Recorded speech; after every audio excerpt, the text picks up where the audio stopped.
Hello friends, राष्ट्रीय technical institute में आप सभी का स्वागत है। आज civil QC civil quality controller lab का हम लोग इनॉग्रेशन करने वाले हैं, जिसके लिए सारे स्टूडेंट्स और हमारे डायरेक्टर सर यहाँ मौजूद हैं। तो इनसे जानने की कोशिश करते हैं हम लोग कि ये सिविल लैब बनाने का इनका मकसद क्या है, क्योंकि राष्ट्रीय टेक्निकल इंस्टीट्यूट पिछले 22 साल से जो चल रहा है, काफ़ी प्रैक्टिकल लैब हमारे पास ऑलरेडी मौजूद है और अच्छे मॉडर्न टेक्नोलॉजी की मशीन हमारे पास अवेलेबल है, जैसे BMS इंस्ट्रूमेंट वगैरह। इस तरह हम लोग सिविल क्यूसी का लैब को भी डेवलप किए हैं और फ्यूचर में स्टूडेंट्स को आसानी से प्रैक्टिकल हो, उसके लिए सर से बात करते हैं। सर, आपका सिविल क्यूसी का लैब बनाने का मकसद क्या रहा? एक्चुअली अख्तर साहब, थिंग इज़ दैट कि राष्ट्रीय टेक्निकल इंस्टीट्यूट, जैसे आपने बताया कि हम लोग 22 साल से रन कर रहे हैं, तो हमारी ये कोशिश होती है कि लड़के जो यहाँ पर हमारे पास एडमिशन लेकर आएँ, उनको किसी भी तरीके से कल को वो फील्ड में जाके काम करें तो उनको कहीं से भी ये नहीं लगे कि सिर्फ थ्योरेटिकल पार्ट ही कवर किया जाता। नहीं, सबसे पहले हम लोग कोशिश करते हैं कि हम लोग लैब डेवलप करें, क्योंकि lab really plays a very vital role in anybody's life.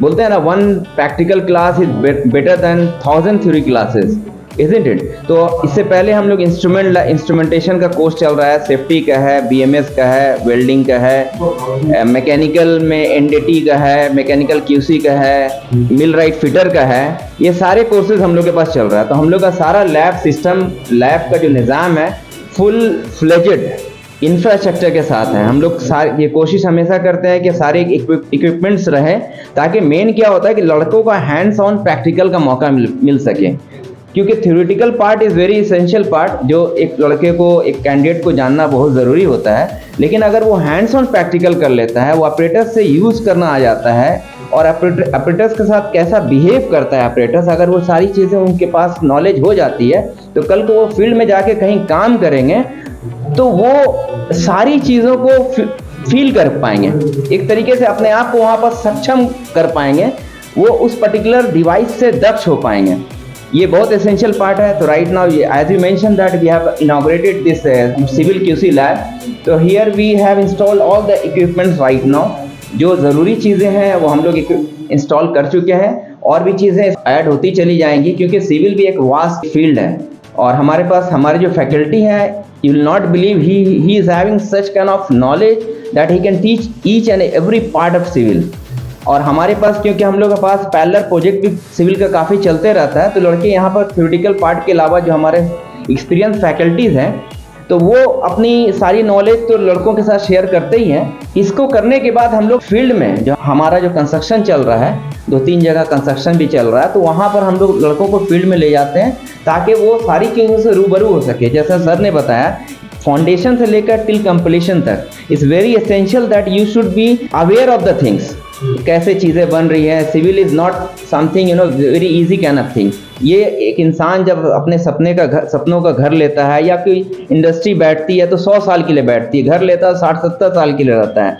तो वो सारी चीज़ों को अगर एक सिविल का बच्चा जो यहाँ सिविल फोरमैन की हैसियत से आ रहा, सिविल सुपरवाइज़र की हैसियत से आ रहा है, कल को वो सिविल में एक असिस्टेंट इंजीनियर का रोल निभा सकता है। माने एक वास्ट फील्ड है। तो हम लोग के पास जब कोर्स करके जाए, तो आई थिंक कि वो कहीं भी जाए तो अपना नाम रोशन करें, इंस्टीट्यूट का नाम रोशन करें, और समाज के लिए एक मिसाल बन सके कि आगे चल के वो अपने पैरों पर खड़ा हो सके। It's very essential that a person should get the employment. अभी सबसे ज़्यादा दिक्कत है कि हम कैसे एम्प्लॉयमेंट जनरेट करें। हमारे पास एक ऐसी पॉकेट निकल के आए ताकि लड़का अपने पैर पे खड़ा हो सके। अगर वो पैर पे खड़ा होता है तो सिर्फ अपने लिए खड़ा नहीं होता है, अपने घर वाले के लिए खड़ा होता है, अपने समाज के लिए खड़ा होता है, सबसे बड़ी चीज़ है वो अपने देश के लिए खड़ा होता है। हम लोग के लिए कोशिश यही होती है कि हम लोग इस प्रैक्टिकल लैब में लड़कों को इतना दक्ष करके भेजें, इतना कम्पिटेंट करके भेजें, ताकि वो लड़के आगे चल के अपनी ज़िंदगी को आसानी से गुजार सकें। बहुत बहुत शुक्रिया सर। इस लैब का उद्घाटन के लिए चीफ गेस्ट कौन है? ये हमारी बड़ी खुशनसीबी है कि हमारे पास बहुत कम्पिटेंट जो चीफ गेस्ट हैं, मिस्टर फैसल परवेज़, जो अडानी अंबुजा सीमेंट से आए हैं। हम उनका भी तहे दिल से शुक्रिया अदा करना चाहते हैं। और सिविल का लैब हो और इनॉग्रेशन हो और सिविल का बंदा नहीं हो और सिविल के चीफ गेस्ट नहीं हो तो ये शोभा नहीं देता। इसलिए हमारे साथ हमारे फैसल परवेज़ साहब आए, जो इस लैब का उद्घाटन किया है। तो सिविल क्यूसी में जो हमारा बेसिक टारगेट होता है वो टारगेट होगा कि मटेरियल की क्वालिटी को हम लोग टेस्ट करें, क्योंकि साइट पर जो हमारे पास लिमिट और एक्सेप्टेंस क्वालिटी हम लोगों को जानना बहुत जरूरी है, तभी हम उसको एक्सेप्ट करेंगे। अगर क्वालिटी ऑफ मटेरियल अच्छा है, देखिए वर्कमैनशिप तो सभी प्रोड्यूस कर दे रहे हैं। आपके पास अगर 10 साल का एक्सपीरियंस है, 12 साल का एक्सपीरियंस किसी ठेकेदार के पास, अगर लेबर के पास, तो काम वो जानता है, लेकिन वो ये नहीं जानता कि मटेरियल कौन सा किस साइट के लिए, किस वर्क के लिए अप्रोप्रिएट है। तो इस लैब में हम लोग मटेरियल की सारी टेस्टिंग करते हैं जो बेसिक हमारे साइट पर रिक्वायर्ड होता है।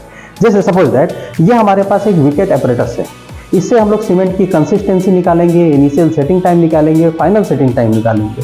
जैसे आप लोगों ने सुना होगा सीमेंट को जमने में इतना टाइम लगता है, ढलाई इतनी देर में सूखेगा। तो ये जो सूखेगा वो हर एक सीमेंट के लिए, क्वालिटी ऑफ सीमेंट के लिए, ग्रेड ऑफ सीमेंट के लिए, टाइप ऑफ सीमेंट के लिए हो सकता है कि डिफर कर जाए। तो वो हम लोग लैब में निकालेंगे, उसका एक्सपेरिमेंट करेंगे, वहां से कुछ रिजल्ट निकालेंगे, सीखेंगे हम लोग। अब जैसे पत्थर के बारे में जिसको एग्रीगेट कहते हैं, आप लोगों को पता है कि वेरियस टाइप्स ऑफ एग्रीगेट होते हैं, साइजेस अलग अलग होते हैं। अब एग्रीगेट को हम लोग कब रिजेक्ट करेंगे? बहुत लोग बोलते हैं कि हमारे पास पतला पत्थर आ गया, मोटा पत्थर आ गया, लंबा पत्थर आ गया।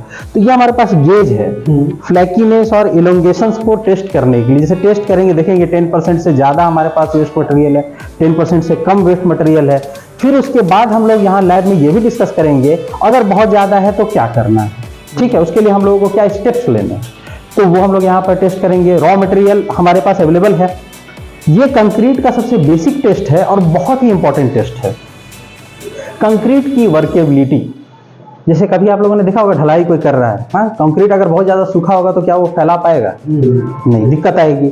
अगर कंक्रीट बहुत ज्यादा ढीला होगा तो क्या होगा? बह जाएगा।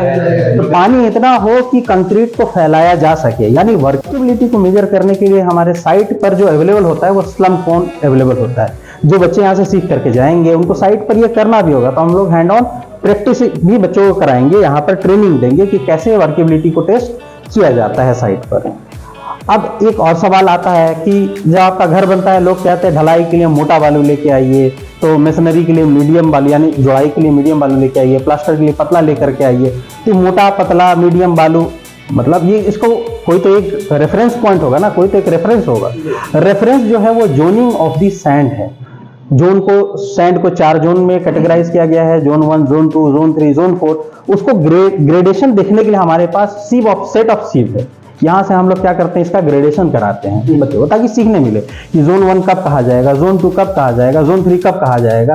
ठीक उसी तरह से एग्रीगेट के लिए हमारे पास है, हमारे पास कुछ सैंपल्स यहाँ पर रखे हुए हैं कि एग्रीगेट किसको कहेंगे, फाइन एग्रीगेट किसको कहेंगे, सीमेंट किसको कहेंगे। उसके साथ जो है वो देखिएगा कि कुछ ट्यूब्स वगैरह रखे हुए जिससे बच्चों को लेवल वगैरह निकालना सिखाएंगे, है ना, कि साइट पर कैसे लेवल निकाला जाता है। हमारे पास लेआउट का पूरा इंस्ट्रूमेंट है ताकि बच्चों को हम लोग ये सिखा सके कि लेआउट ऑफ द फाउंडेशन, यानी जमीन में खोद करके ही तो नींव डाला जाएगा। तो खोदना है तो कितना साइज में खोदना है। हमारे पास सेट ऑफ द ड्राइंग्स है जिससे हम लोग बच्चों को ये सिखाते हैं। आप सभी को एक चीज इंश्योर करना है कि हमारा गोल क्या है। हमारा गोल है या तो आप डायरेक्ट बिजनेस में जाएं उस बैकग्राउंड को लेके, या तो आप जॉब सिक्योर कर लें, हमको एक जॉब चाहिए। वो जॉब के लिए आपको अपना बेस तो बहुत ज़्यादा स्ट्रॉन्ग करना पड़ेगा।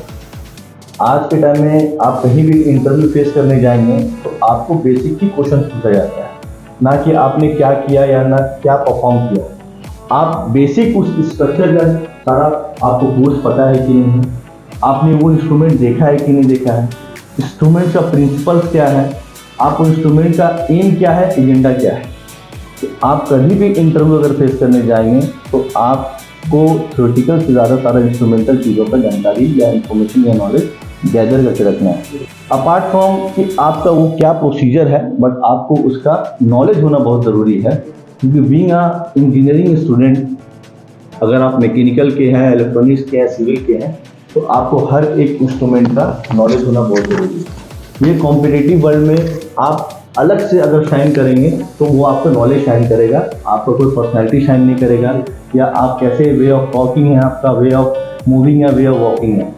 आप 5 मिनट के लिए जब इंटरव्यू फेस करते हैं तो 5 मिनट ही आपका सारा चीज़ को प्रोजेक्ट करता है कि आपका बिहेवियर, आपका कैरेक्टर, आपका नॉलेज कैसा है। तो आप जितना हो सके उतना प्रैक्टिकल फॉर्म में आप कोशिश कीजिए नॉलेज गेन करने का, अपने सारे सीनियर से, सारे कलीग से, सारे जो भी आपका एलुमिनी रह चुके हैं उनसे भी बात कीजिए कि क्या बेहतर रहेगा, आने वाले हमारा क्या स्कोप है, फ्यूचर क्या हो सकता है, किस फील्ड का फ्यूचर ज़्यादा अच्छा है, कहाँ पे आपका सोफिस्टिकेटेड बहुत ज़्यादा आपको लगेगा कि हाँ यहाँ पे आप बहुत सारा चीज़ अचीव कर सकते हैं। आज सीमेंट इंडस्ट्री का ही मैं आपको बताता हूँ कि अगर आप कंस्ट्रक्शन और सीमेंट को अगर रिलेट करेंगे, यहाँ पे ओपनिंग जो आपका सैलरी रहता है वो 5 से 6 लाख से स्टार्ट होता है इन इंडिया ओनली। तो आप सोच सकते हैं कि यहाँ पे ग्रोथ भी रहता है, ट्रिमेंडस ग्रोथ मिलता है। अगर आप एक कंपनी से दूसरी कंपनी में जाते हैं, अगर आपको अपॉर्चुनिटी मिलता है, ऑप्शन मिलता है। ऑप्शन इसलिए मिलता है क्योंकि आप उस इंडस्ट्री के लिए बहुत अच्छे जानकार हो गए हैं और आपको उस इंडस्ट्री में वर्क करने आता है, आपको प्रोसीड करने आता है चीज़ों। क्योंकि आप जिस कंपनी में जाएंगे वो आपको एफिशिएंट ही खोजेगा कि मेरे पास जो कैंडिडेट है वो एफिशिएंट और प्रोडक्टिव हो। तो खुद को प्रोडक्टिव बनाइए और नॉलेज गेन करते रहिए।